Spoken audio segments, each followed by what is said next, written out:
Estamos iniciando um estudo no livro de Apocalipse. E como a palavra já sugere, esse livro se trata de uma literatura apocalíptica. Embora este livro seja parte integrante das Escrituras, e não está à parte dela, nós devemos nos aproximar desse livro de uma forma especial, reconhecendo as características de uma literatura apocalíptica. E eu vou listar algumas delas aqui.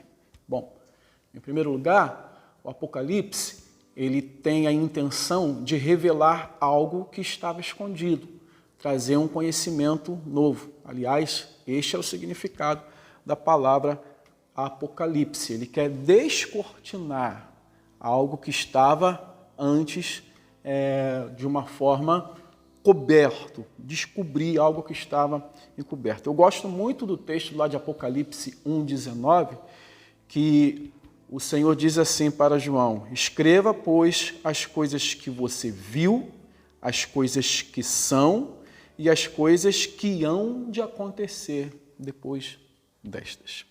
Outra coisa é que a literatura apocalíptica, normalmente tem um mediador, ela é feita através de uma mediação, diferente dos outros textos bíblicos, como, por exemplo, as cartas, em que os autores são inspirados também por Deus.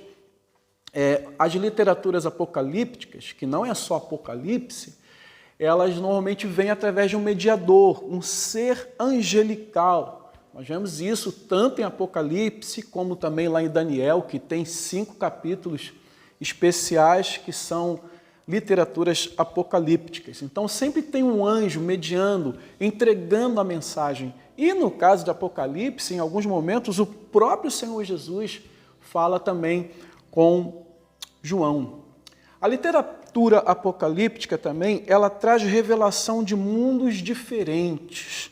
Apocalipse, você vê muito a dimensão celestial, como as coisas acontecem no céu. Outra coisa é que ela traz uma visão espiritual do mundo, ou seja, Apocalipse, ele nos mostra aquilo que os olhos naturais não podem ver.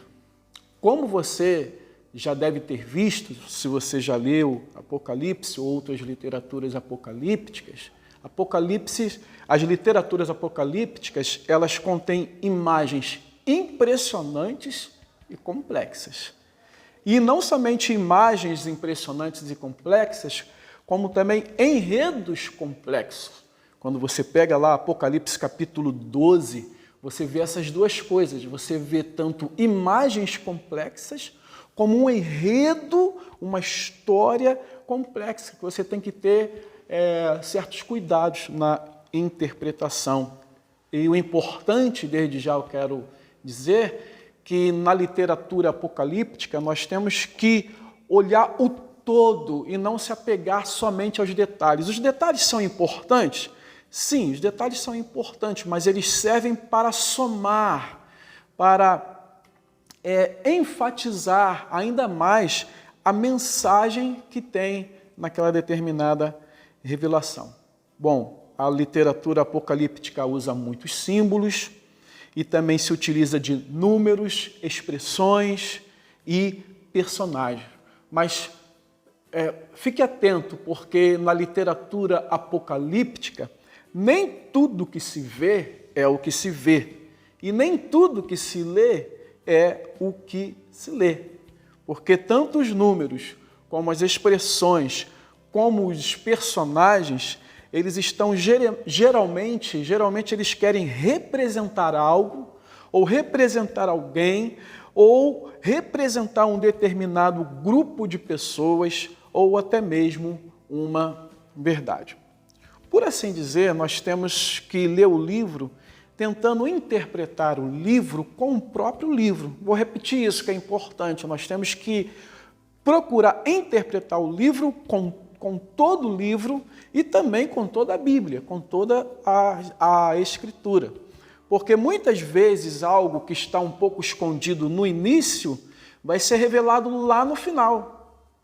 Ou vice-versa, de repente lá no final está se falando de algo que quando você volta para o início você consegue entender do que aquilo está realmente falando. Por exemplo, na imagem do Cristo glorificado, João vê uma espada que sai de sua boca, da boca de Jesus. Nós vamos encontrar isso de novo, embora também no meio do caminho a gente encontre algumas vezes, nós vamos encontrar isso de novo lá em Apocalipse 19, quando nós temos a imagem de Jesus que vem montado num cavalo branco para derrotar a besta e o falso profeta. E neste texto é mencionado novamente a espada que sai da boca do Senhor.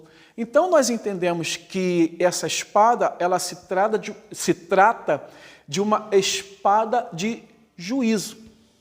Se a gente unir esses dois textos com um texto das Escrituras que está lá em 2 Tessalonicenses, que o apóstolo Paulo diz que o Senhor vai destruir o iníquo com o sopro da sua boca, o sopro de sua boca, nós concluímos então, unindo todas essas coisas, que essa espada representa a palavra do juízo, ou seja, com a palavra, com a espada que sai da sua boca, com a sua palavra de juízo, o Senhor Jesus vai destruir todos os seus inimigos. Então, veja que nós interpretamos o significado com informações do próprio livro e também com informações das demais escrituras. Por último, eu quero destacar algo que é muito comum também na literatura apocalíptica, que é a condensação profética. O que é a condensação profética?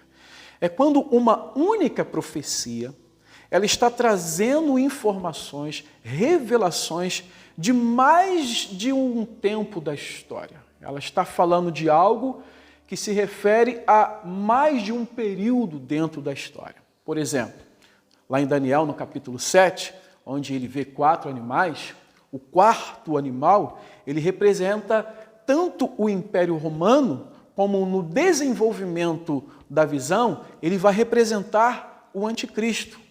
Nós vemos isso também no sermão escatológico de Jesus e também em alguns textos do próprio Apocalipse, que vai falar verdades que já estão acontecendo parcialmente hoje, mas terão o seu ápice somente na consumação dos fins dos tempos.